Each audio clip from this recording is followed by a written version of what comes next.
All right, shalom, shalom, shalom, y'all, shalom. You're watching Spiritual Combat. As you can tell by the title, we have a great show for you today.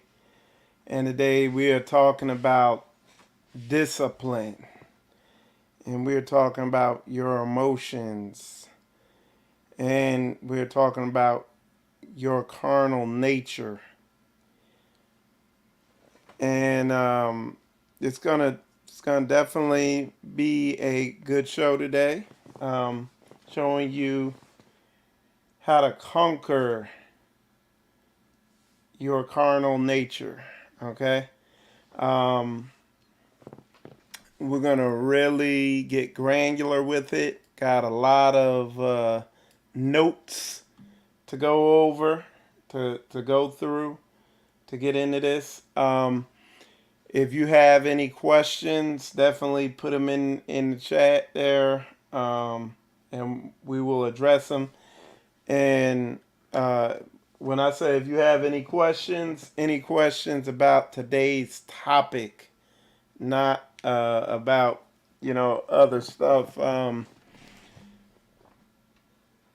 What the purpose of this show today is to really get down to the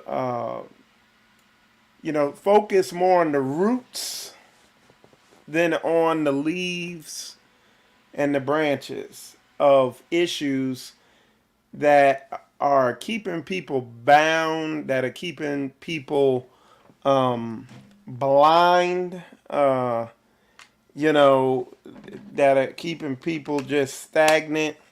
Um, so the point, this is what this is going to really get at. And just like it says, it's teaching people how to conquer their carnal nature. Something Bible verse we're going to open this up with, and y'all let me know how the audio is if you can. Bible verse we're going to open this up with is Ephesians chapter 6 verse 12. It is, for we wrestle not against flesh and blood, but against principalities, against powers, against the rulers of the darkness of this world, against spiritual wickedness in high places. So this is, as my channel is titled, is spiritual combat, is spiritual warfare. Um, and it goes on to say, wherefore take unto you the whole armor of God, that ye may be able to withstand in the evil day, and having done all, to stand. Okay? So that's that's what we're in. We are in spiritual warfare, and a lot of people, they folks will talk a good game, but when the time comes, when it's time to, uh, you know, to do spiritual combat, to go into spiritual warfare, um, a lot of people they're missing it 100. In my notes, what I put here is, if you are convinced your problems are external, you are deceived. Okay, and for whatever the reason is, people refuse to acknowledge or to even make an attempt to see where what their 50% contribution to any issue is. So in any situation, no matter what the situation is, any problem, any tough situation that you have in your life, the common denominator in that situation is you. And some way, shape, or form, there's something that you're not doing. Sometimes you have to just leave a situation altogether. There's something, and that's why we read in Sirach Ecclesiasticus chapter 2 verse 5, For gold is tried in the fire, and acceptable men in a furnace of adversity. You see what I'm saying? So, you know, in adversity is where the growth is going to happen at. Okay? So let's see. I have, let me see.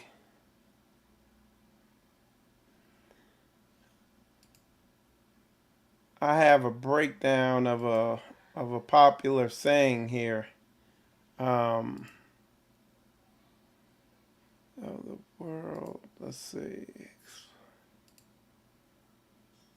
Let me see if I can find it.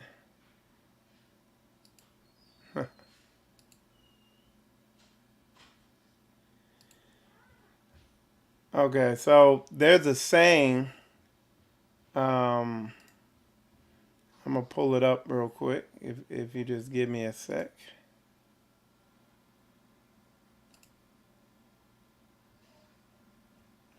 All right. Yeah, there's a saying that y'all have heard before, and it's no pain, no gain. And um, that's kind of where we're gonna start at here. Is if I could find, there it is that saying no pain no gain, and what that entails. And I mean, and even because there's a law at work here, and it's saying for gold, like even Sirach Ecclesiastes chapter 2 verse 5, it says for gold is tried in the fire, and acceptable men in the furnace of adversity. Okay, there's a rule there operating. There's a law there operating where you got to go through something to get to something. And I one of the things that um, the false church has pushed is they they they push a Corey, can you have them quiet down there? So one of the things the false church pushes is a very timid, soft doctrine. You know what I'm saying? That bad things shouldn't happen. You should feel good all the time. Everything should be comfortable. There should be peace all the time. And then when you read through the word, which we're going to go through a bunch of Bible verses here, when you go through the word, you see that that's not the case. You see that you got to go through something to get to something. And then when you just look at life, you see it's the same thing. Um, a lot, but what we've been conditioned to do in this deceive culture we live in, what we've been conditioned to do is just when there's pain, run away from it, shut off to it. Get it, get done with it as quick as you can. It's this whole toxic thing, and just avoid it by any means necessary. Whether it's ignoring it, acting like it doesn't exist, whatever it might be. Okay, and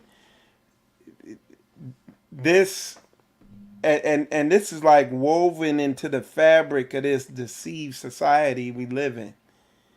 It this is how we're conditioned in this society is pain, discomfort, stress, all this stuff.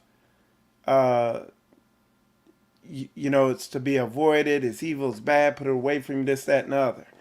When the reality is, that is where the classroom is at. That's where the lessons are getting taught. Okay, that is where our focus and our attention needs to be. You know what I'm saying? So, and like I said, I'm gonna back this up. We're gonna back that up as we go through this. Okay. So, let's see.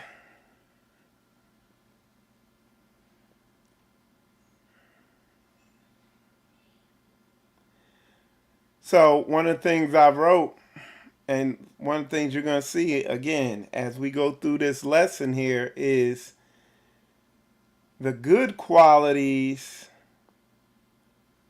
require you to not give in to your thoughts, feelings, emotions, impulses, and stuff like that. So, uh, things like patience, courage, discipline. You know what I'm saying? All these uh, behaviors are looked at that are held in high esteem require you to not give in to your emotions. Okay, not be led by your emotions. Okay. Um, so what we're going to talk about here briefly is what it looks like when when people are ruled by their emotions. Okay? So the characteristics of emotionally driven people. And as you know, these spirits, Satan, this is how he influences people, is through their thoughts, feelings, and emotions. And this is why we gotta bring these thoughts and these feelings, emotions into captivity and bring them into the obedience of the word of the Most High. And we're gonna unpack this. We just, you know, we getting everything warmed up. We getting the pan. We getting the oil warmed up in the pan, and we're gonna start cooking. All right. So characteristics of emotionally driven people: impulsivity. They're impulsive, acting without thinking, often leading to regrettable decisions. Okay. Reactivity.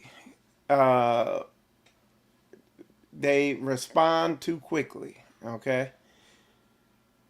Difficulty with delayed gratification. So that's like you're able to like lift weights and diet for weeks on end and months on end to get your result. Okay.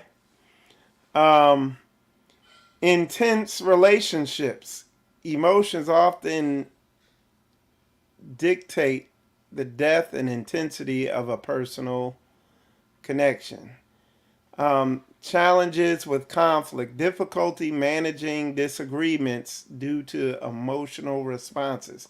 So these are people, carnally led people, not spiritually led, not walking in the spirit, but they're walking in their flesh, in their carnal nature. And like I said, we're gonna get into it. We're gonna break it down on a more granular level, but these are signs that you are ruled by your emotions, or these are signs for you to discern and see people who are around you that are led by their emotions. Okay. Um, Consequences of emotion people who are led by their thoughts, feelings, emotions, by their carnal nature. Consequences: strained relationships, financial difficulties, missed opportunities, mental health issues. Really, you could look on the news, and if you want to see it in blatantly obvious situations, you could turn on the news and you could see it firsthand on the news. The results of people operating in that capacity. Um, so let's go through some more of that though. Let me see.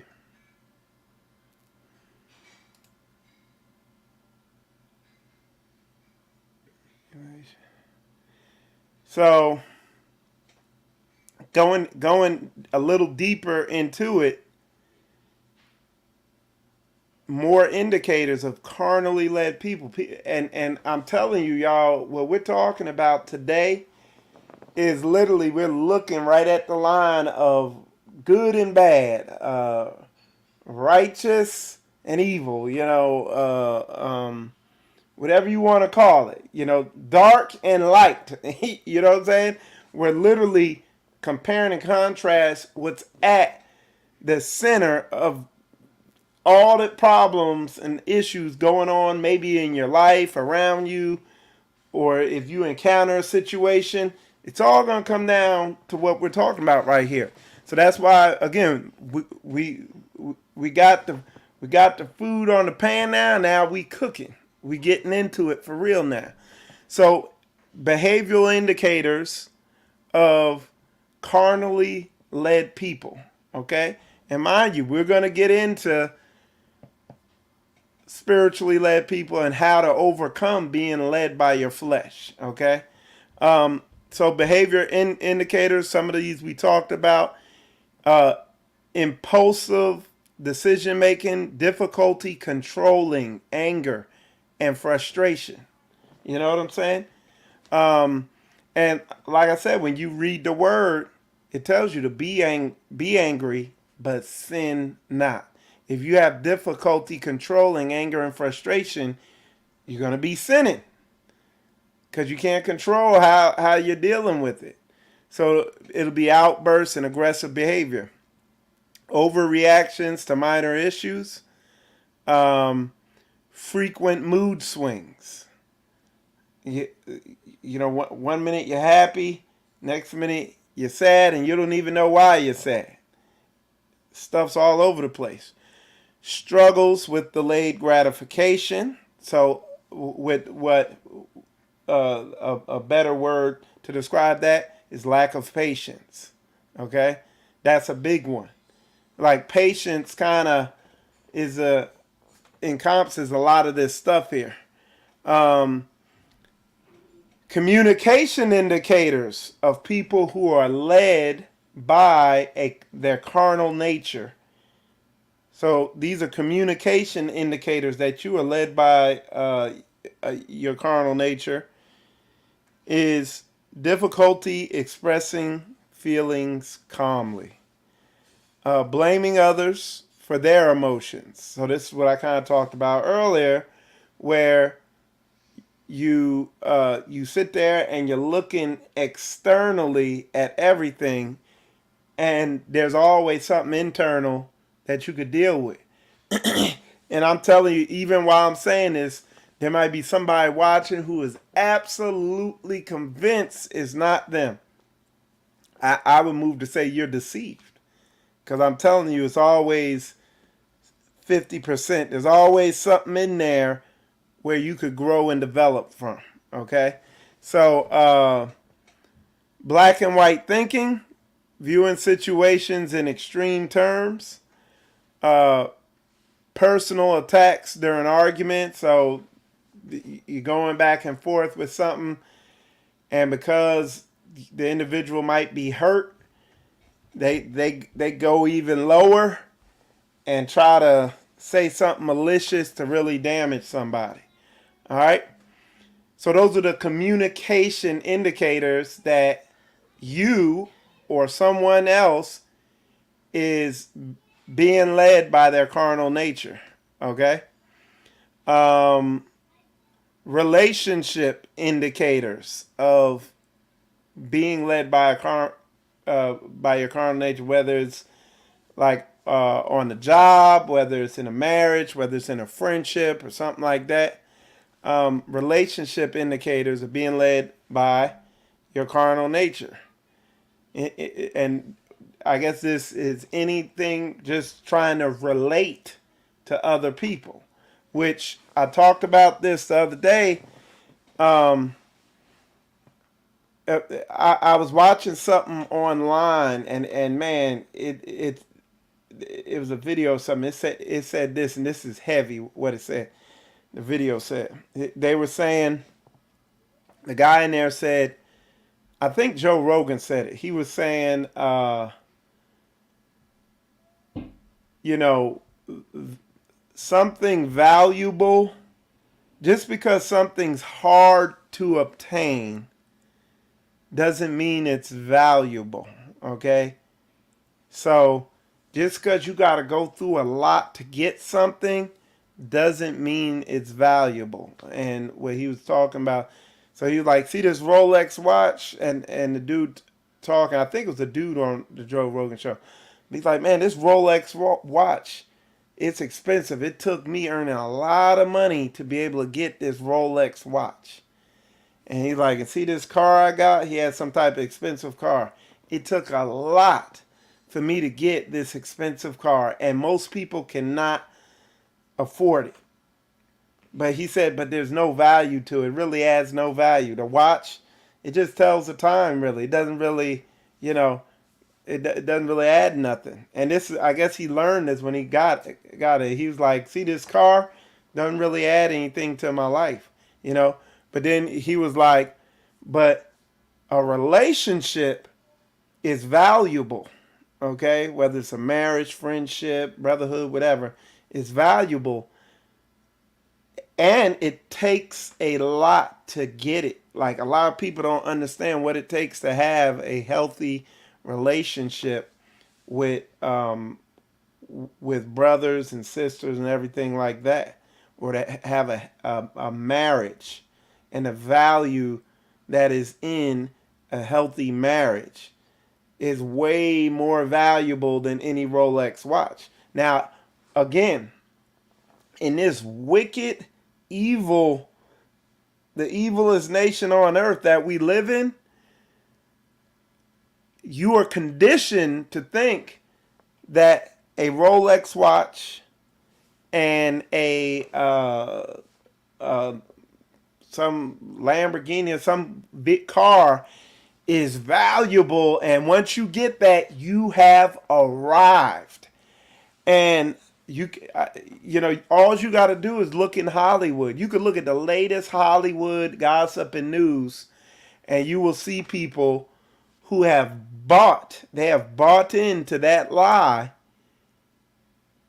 and are depressed, they're miserable, they're hopeless, they feel isolated. You know what I'm saying?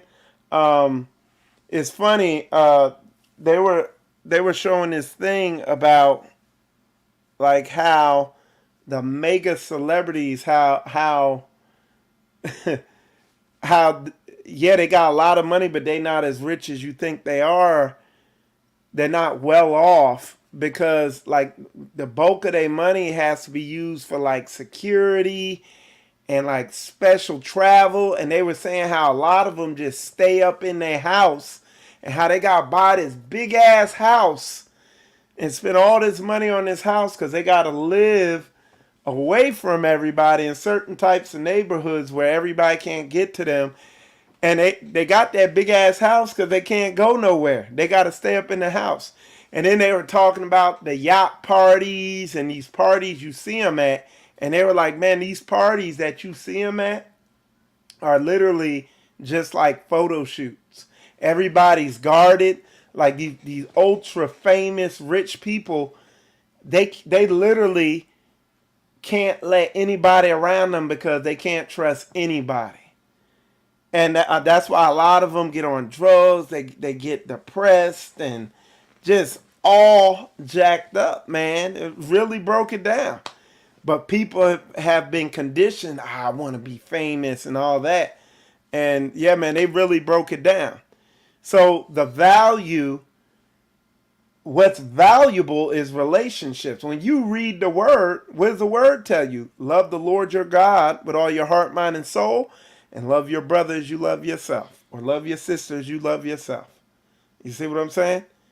And the way you're going to be able to love yourself is by loving the Lord God with all your heart, mind, and soul, applying his word to you to fix your character flaws, your issues, and then you're able to love your brother as you love yourself.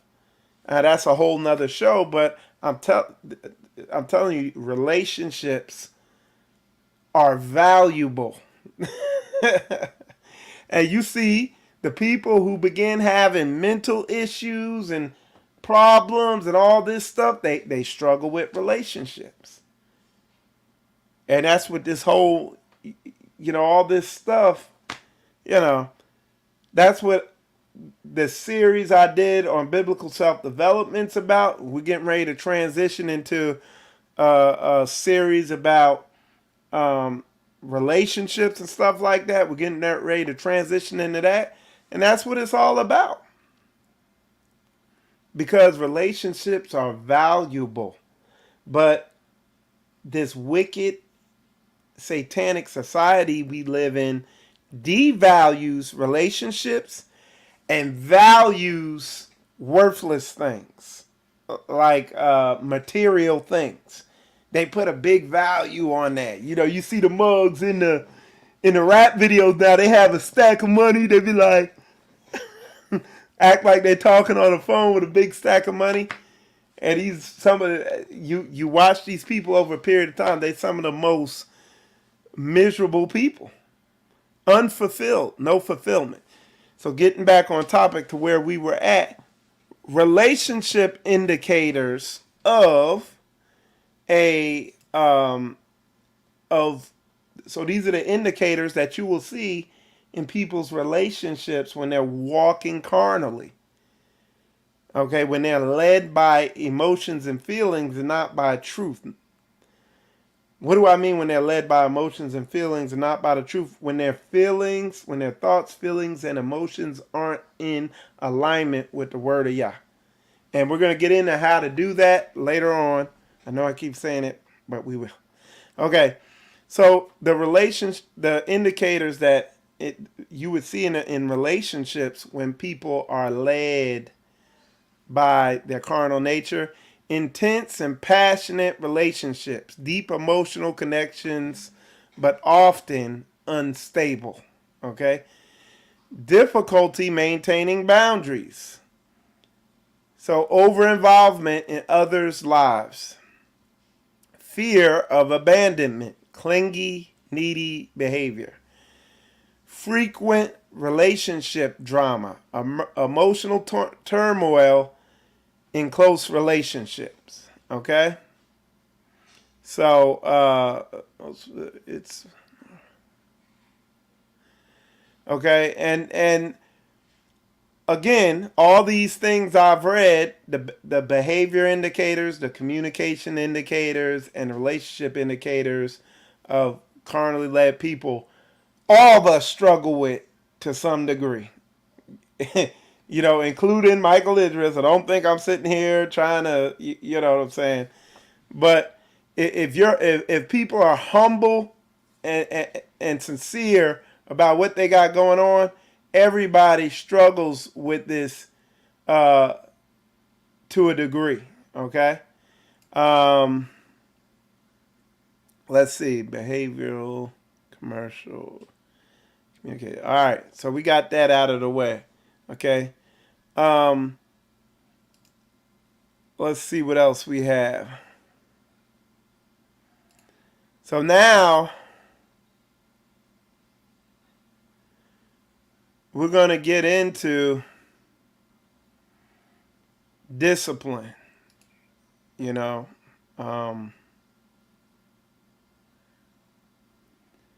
going to begin to get into discipline and how to turn this thing around. Okay? So what I had talked about earlier is no pain, no gain. Okay? If there isn't pain, there isn't going to be any gain. And if you want some gain, there's going to be some pain.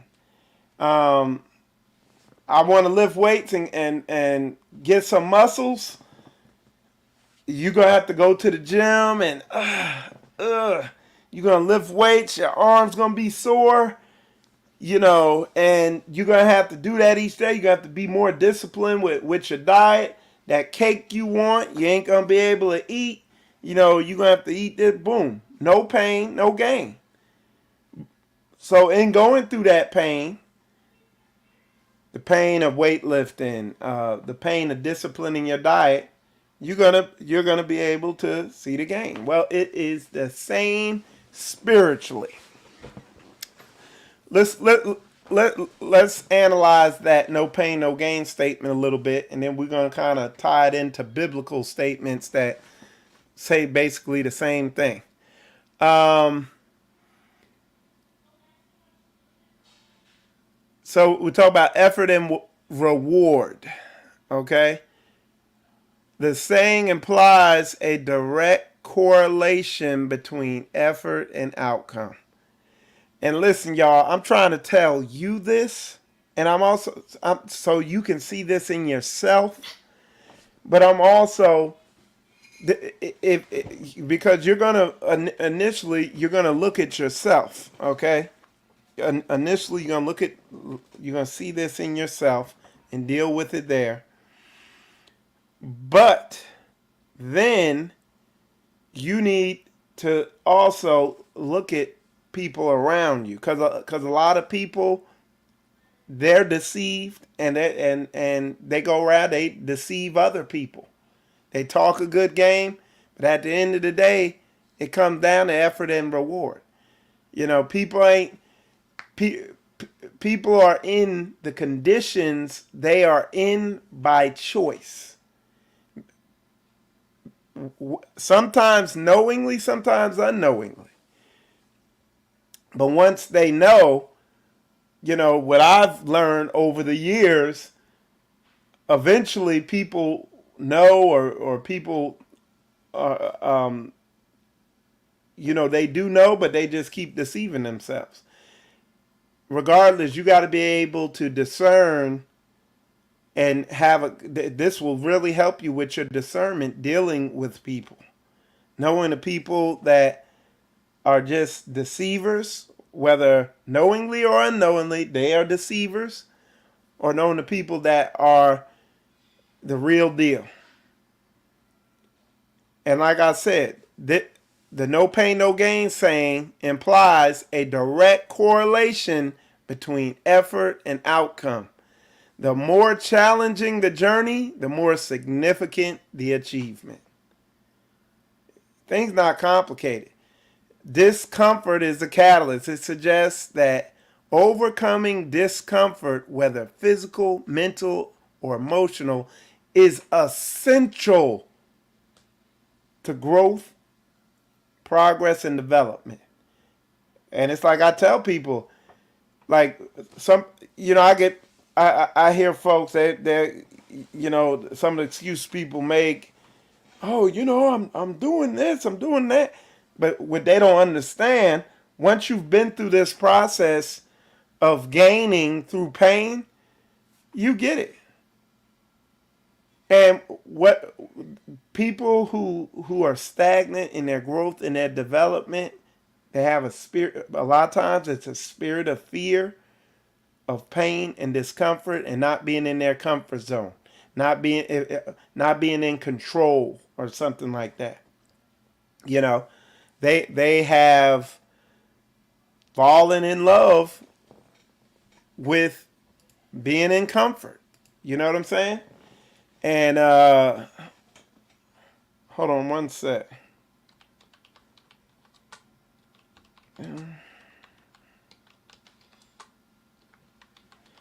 There we go. Yeah, they have fallen in love with being in their comfort zone. And you cannot grow or develop physically, mentally, or spiritually being in a comfort zone in any way, shape, or form. So what is a comfort zone? Familiarity. Activities, people, environments are known and predictable. Low stress. So they can't handle stress. You know what I'm saying? Minimal anxiety, discomfort is experienced. That's what they want. Stagnation. Limited personal growth and development. When it's time to grow and develop, you ever heard the saying, growing pains? Fear. The spirit of fear. Fear. So hesitation to try new things or take risks. Look, if you want to see this thing uh face to face, if you want to see being in a comfort zone, if you want to just see it face to face, head on, go take a cold shower. Like if you really want to see it, take a cold shower when you're cold. You know what I'm saying? And you will see it. You will confront it head on. And what are you going to confront? You're going to hear the thoughts in your mind of what it says. I remember uh, it was a couple feasts ago. I think it was Tabernacles or whatever. We had a straight way, and that morning we got up and it was cold. But I got up early, right before the sun rose. I got up early so I could go down there and get a shower early. Well, the heater went out, and I was already cold. And I was like, you know what? I'm gonna have to take this. I need to do this. I need to do this. And I was like, I cranked that water up. The water was running, and it was running right near me. And it's cold as shit. Okay, and I was just standing there, and I was like, and I'm thinking to myself, why ain't I getting in there? And I'm just thinking, the only thing I could think about is that water hitting my back. Like, I don't care about it hitting my legs, my face, my stomach, nothing else. I was like, man, that water gonna hit my back. And I'm like, how can I? And my mind just going through, it wasn't even me. It's like you can literally see how creative and how conscious the subconscious is. Because I knew I needed to get in there, but it was my carnal nature working to stay in that comfort zone. It was crazy. And I was like, and then I just had to push myself, make myself, get in there. And I was like, I'm not going to scream. I'm not going to scream. I'm in there like, you know.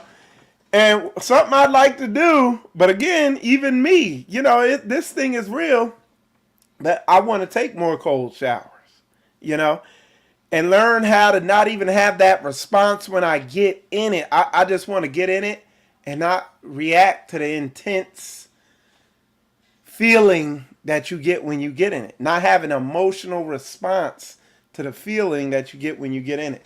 I'm not there yet, but maybe one day I will. It's not a high priority, but yeah, it's real. But that's the comfort zone, man. Being in the comfort zone. Fear of the unknown, stagnation. You don't like stress, familiarity. Let me see if I can get some more comfort zone. But that's that comfort zone. That's that carnal nature, that pleasing of the flesh. You know what I'm saying? All right. Let's move this over here. Let's see what else we got. Y'all put a 100 in there if y'all get what I'm saying. Okay? Y'all put a 100 up in there. If y'all can let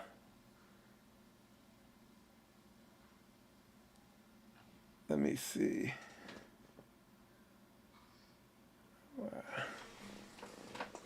Yeah, y'all put a 100 up in there.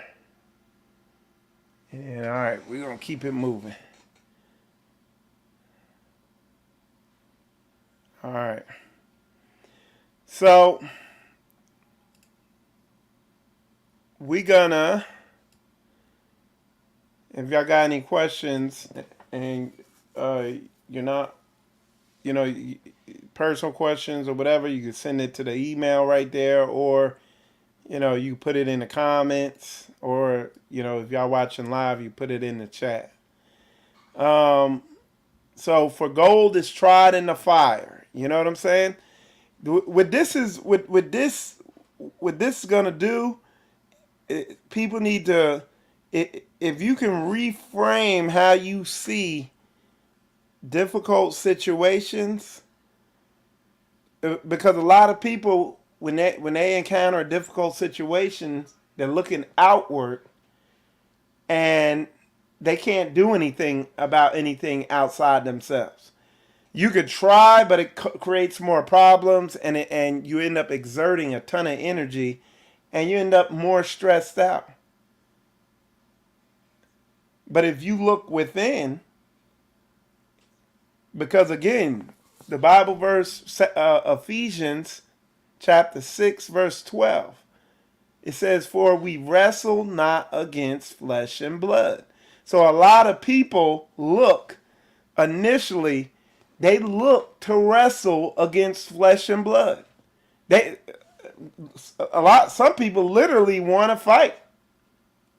You see what I'm saying?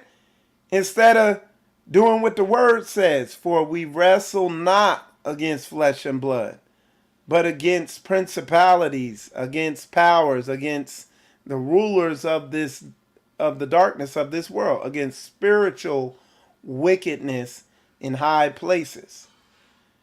So when a bad situation comes, you got to move spiritually, not emotionally, not carnally, not try to wrestle against flesh and blood, not try to go after other people, places, things, whatever. You know what I'm saying? We got to look at ourselves on a spiritual level. Okay?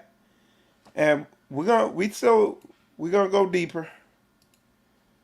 We're gonna go deeper. Let me see. Okay.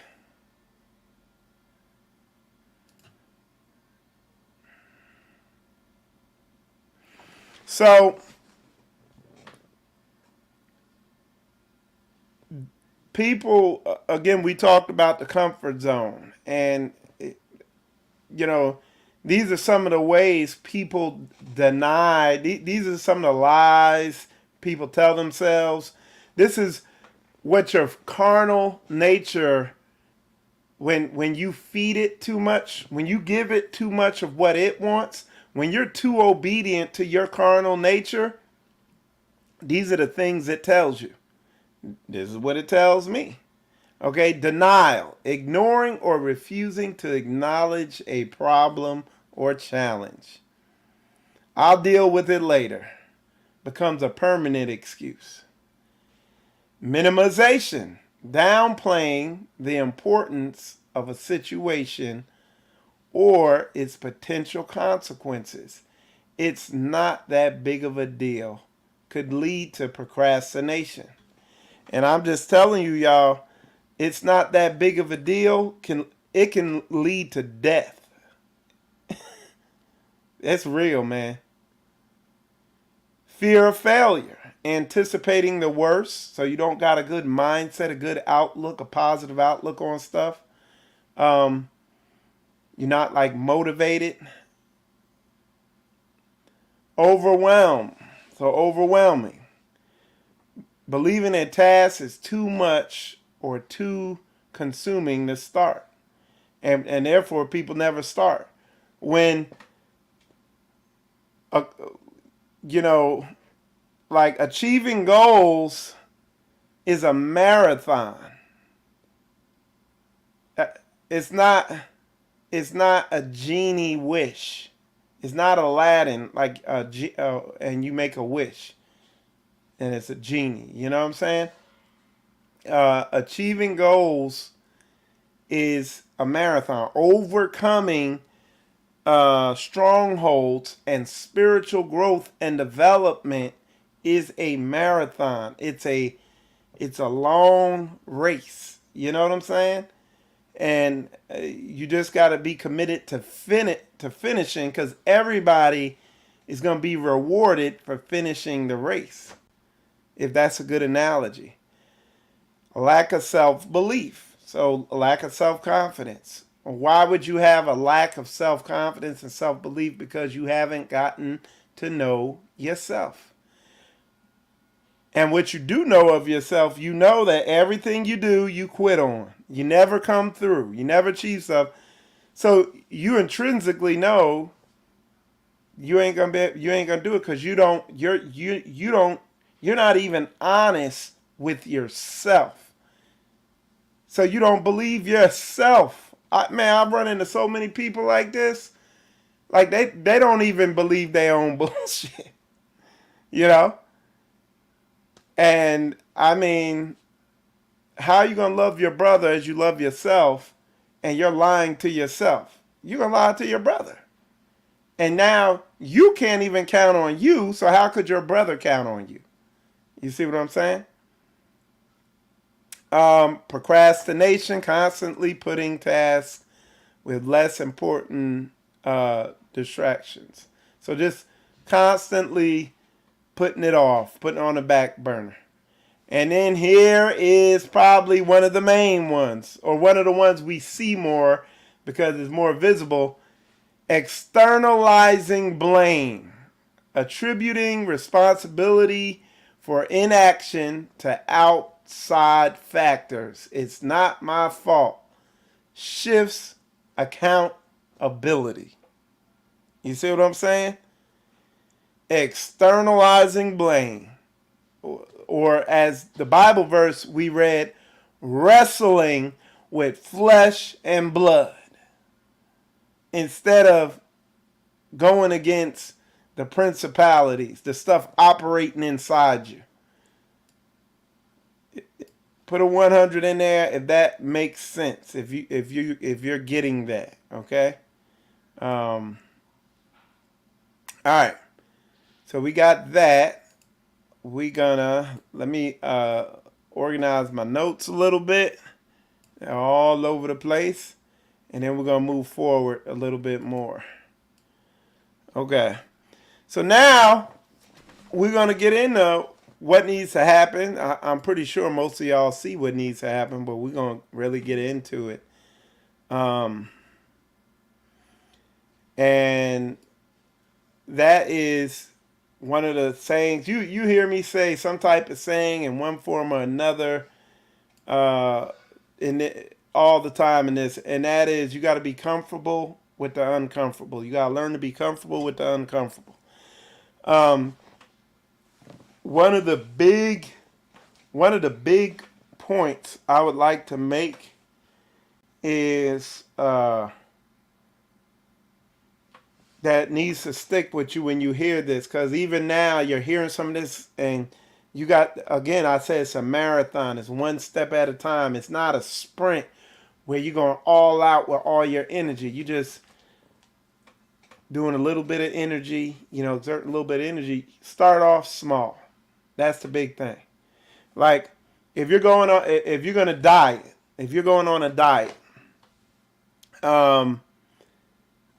I tell people, like, instead of, like, sometimes I tell people go on a fruit diet. What we kind of did here when we went on our fruit diet, what we did is initially we tried to just go on fruit. Well, we couldn't do that.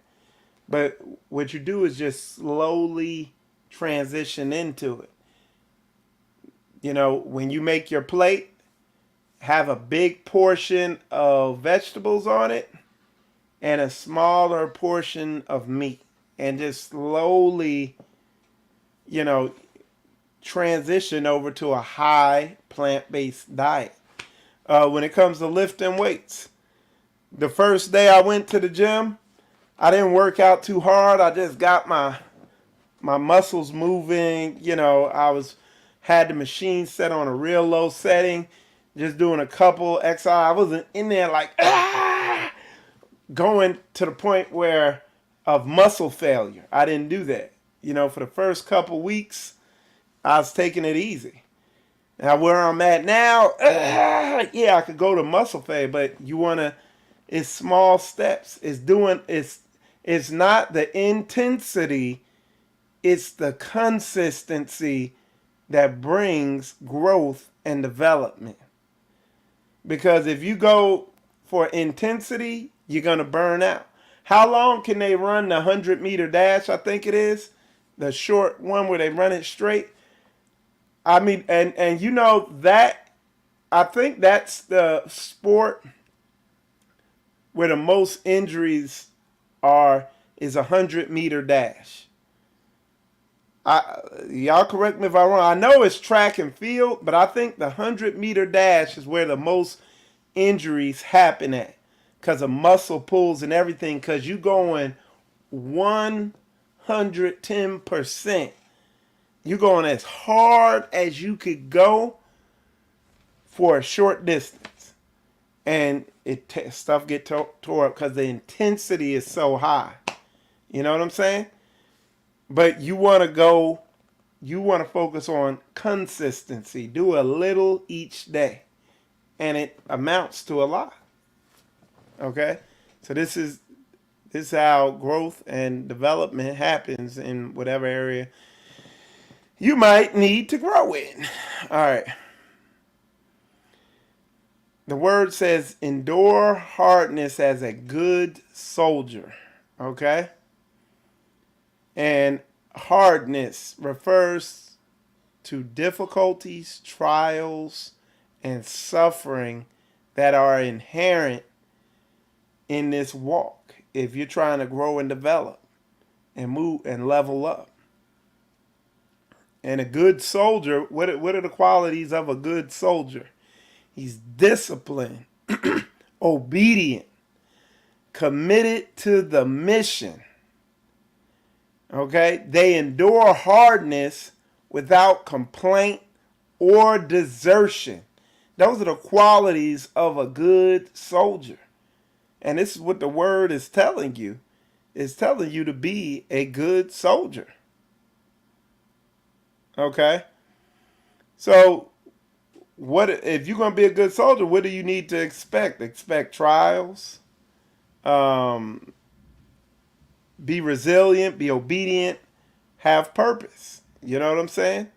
Be, like I be saying, be in purpose, on purpose. You're not, look, I be seeing it, boy. I be like Neo in the Matrix, seeing people who just, they trying to talk to get people to think they something they not whatever. Man, I run into people all the time when their life speaks so loud, I can't even hear what they're saying. It's like you see right through it, because they be like blah blah blah blah, this that and other blah blah, and I just look around them, look at their life, and I'm like, okay,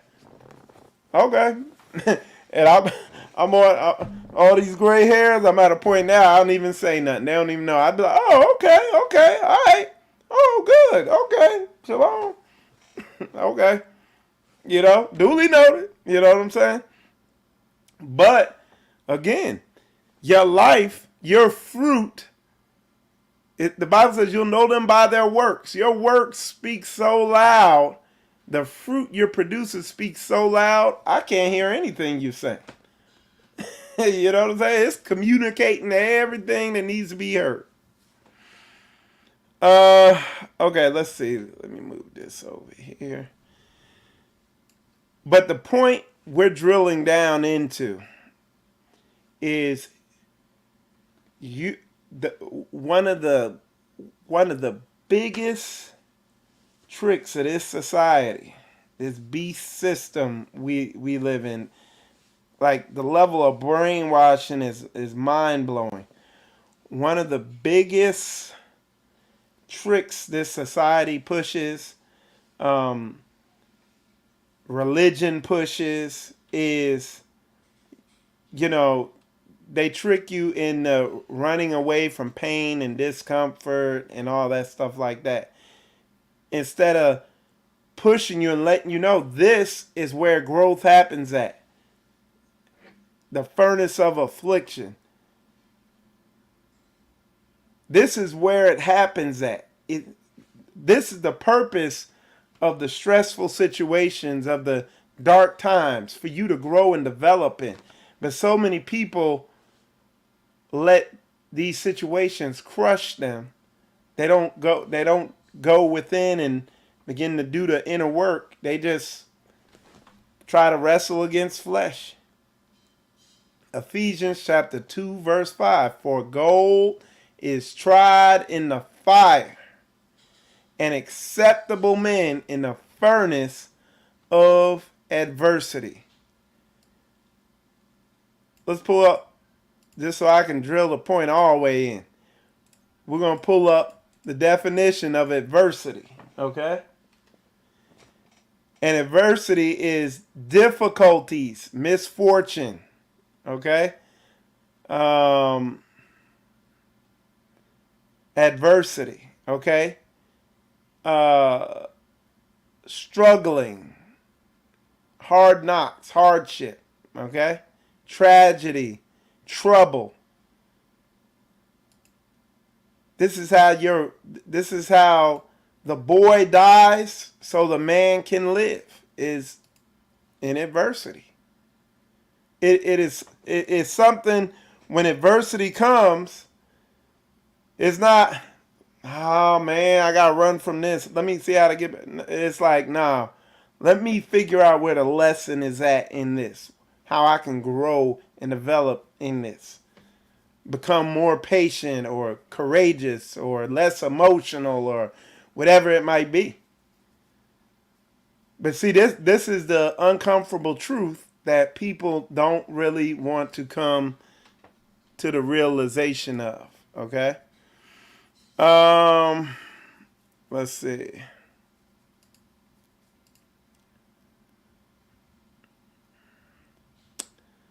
So, going through adversity, you're going to cultivate and develop emotional discipline. Okay? This is why you need to go through the fire. Emotional discipline is the ability to manage your emotions in a constructive way. Okay? Instead of letting your emotions manage you. Managing your flesh, your carnal nature in a constructive way. It involves being aware of your emotions, understanding, and how they affect you.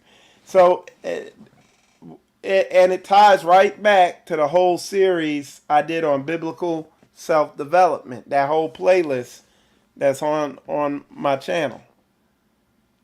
It goes right back into all that. You see what I'm saying? Which is not even a foundation. That's the grading to pour the foundation on. That's how basic that is. You know what I'm saying? Okay. So we got that pretty good there. So these a lot of people, they like they create mechanisms and systems and ways and do things to avoid any type of adversity, any type of trial by fire, anything. Whether and you could see where they just are being coddled by pleasure in some area in their life. You know what I'm saying? Where they just want to feel good. They want it to be easy. And it doesn't take, when you've been through this and you've done this a little bit, it's not hard to see on people. And everybody to a degree. I'm not saying your whole life got to be misery and pain and you need to go out there and be David Goggins and all that stuff. But what happens, I run into a lot of people where there's parts of their lives that are a red alert, 5-alarm fire. I mean, the whole thing is a 5-alarm blaze. It's on fire, this particular area of their life.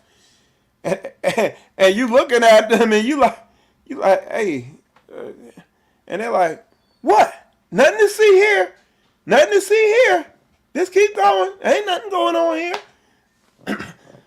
Flames all over the place. You see what I'm saying? And they don't know what to do. And it could be fear. It's most of the time it's one or two things operating. Fear or pride. You know, and they might combine for hurt or something like that. And on that, you'd have to, again, go to that playlist, watch that Spirit of Rejection, Watch that. Because that drives a lot of this stuff we're talking about here. Okay, let's see.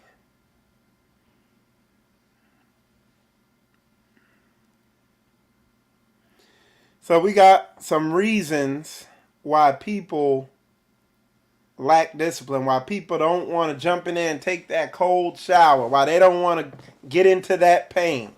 You know what I'm saying? Lack of clear goals or motivation or a plan. Like the word tells us to meditate on the word day and night.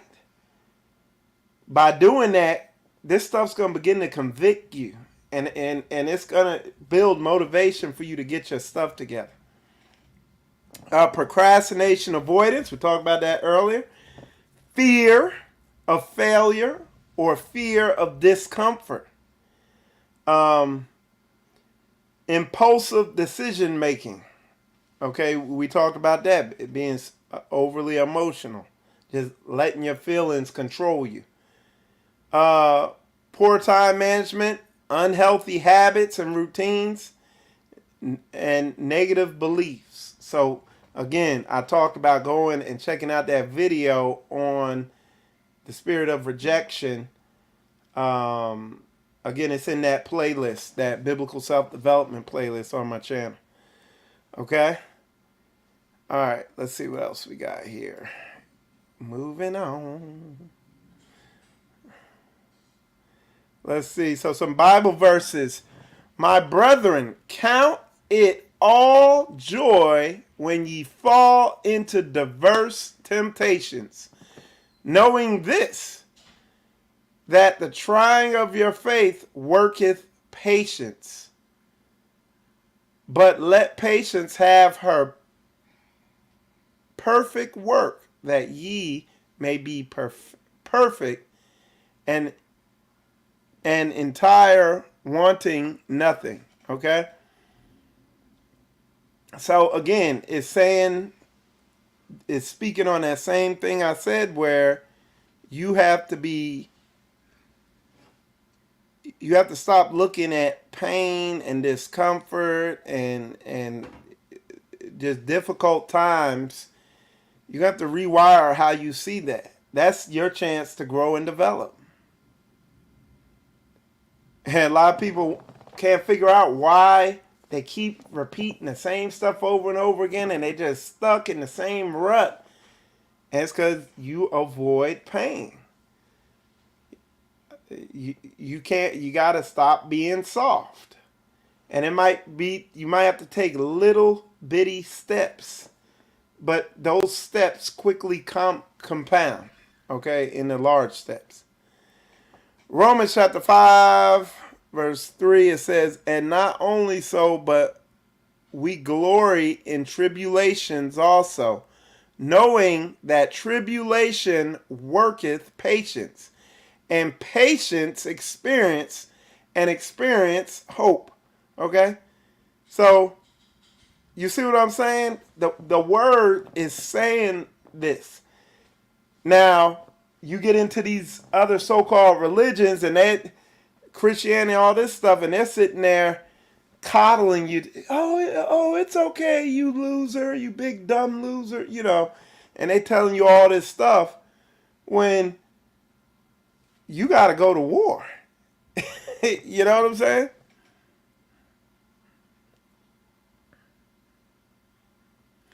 Okay, let's see what else we got. All right, let's see.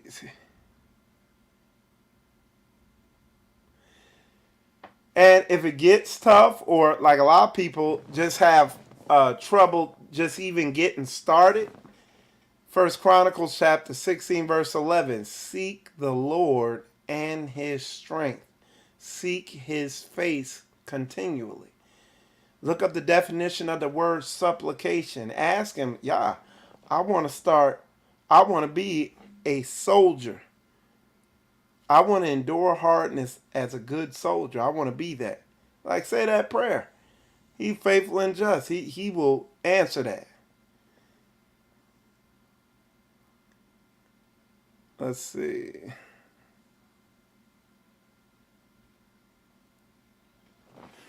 and the Most High is faithful and just to support you. In Isaiah chapter 46 verse 4, it says, even to your old age and gray hairs, I am he. I am he that will bear you. I will uphold you and I will deliver you. Okay, so he's faithful and just. All right.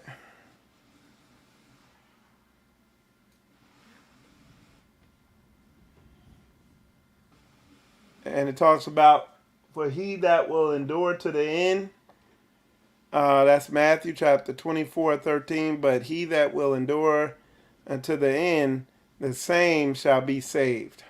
Okay? And hopefully that's hitting there. But at the end of the day, as I've said in a lot of other shows I've done, the obstacle is the way. You know what I'm saying? The obstacle is the way. That is the way. That is how you're gonna grow. You're not gonna grow any other way. No pain, no gain. You might need to go watch some Michael Jordan motivational videos, some of the stuff he said, his mindset, and look at what he achieved, how he became the best, one of the best in basketball, or the best, whatever y'all call it. Look at Kobe. He kind of mirrored Michael Jordan in his career. You know, I watch a lot of videos like that of people who are real successful in like different sports, basketball, a lot of basketball, but it's just because that's a warrior mindset you have to be competing on that level, and it's just you and them and y'all going at it, you know. And you know, when you really look at behind the scenes what Michael Jordan was doing, like they were talking about, I saw that documentary Last Dance or whatever. Michael Jordan said when he came to the Bulls, he said, man, after the games, all them dudes would be in the hotel doing cocaine, the whole team. And he wouldn't go do that. He was just intent. He'd be working on his game day after day. Anytime he got a chance, he was training, working on his game all the time. He wouldn't party with them. He wouldn't do nothing. Slowly, he got better and better. Eventually, they got rid of all them people and built a team around him. And then what Michael Jordan would do, and this is, I think, what set him apart from Kobe to a degree. I think Michael Jordan would push this harder than Kobe. This is why he ended up having more success. But what Michael Jordan would do, he would not accept anybody slacking off in practice. And he would fight them. He get in fist fights with them. He had no fear. Like he wanted to win or die type shit. And he didn't fear anybody. He'd get right up in their face. Kobe was the same way. Kobe got up. He thought about when Shaq came to the team. Shaq used to use his size to intimidate people and punk people. And he tried to do it to Kobe. Kobe's like, man, he's like, what's up? He's like, I'll fight you right now. What's up? Like, no fear. Right up in his face. And Shaq had to respect him, you know? So, it just, if you want to know what we just talked about in this show, because I'm telling you why I'm saying that. If you want to know what that looks like, go watch The Last Dance, Save the Last Dance, or whatever that's called, that Michael Jordan documentary they came out with. Listen to Kobe talk. Listen to people talk about Kobe, who were on his team. Like, those two, they had it. They exemplified it. LeBron to a degree, but he ain't like Kobe and Jordan. And, you know, you look at the fear people had of Jordan in the NBA. Like, they didn't want him to dunk on him. And they were like, he just had this insane amount of energy. Just go watch it. That's what it looks like. But these people have been deceived. Jordan, Kobe, these people have been, the elite athletes have been deceived into doing, operating in this stuff for entertainment and filthy lucre and money. When if they were righteous and we were a nation, man, Kobe, Jordan, and these people would be elite warriors on the battlefield that no nation could come against, you know. But again, that's the whole purpose of sports, is it's an outlet to take any elite warriors or leaders from us and to pacify them and have them doing something that's absolutely useless. It's just entertainment. So that's a whole nother thing. But anyway, yeah, that's your homework. That, and go to the spiritual self-development playlist on my channel on Spiritual Combat and check out some of those videos in there. This one is probably going to go in there. Anyway, with that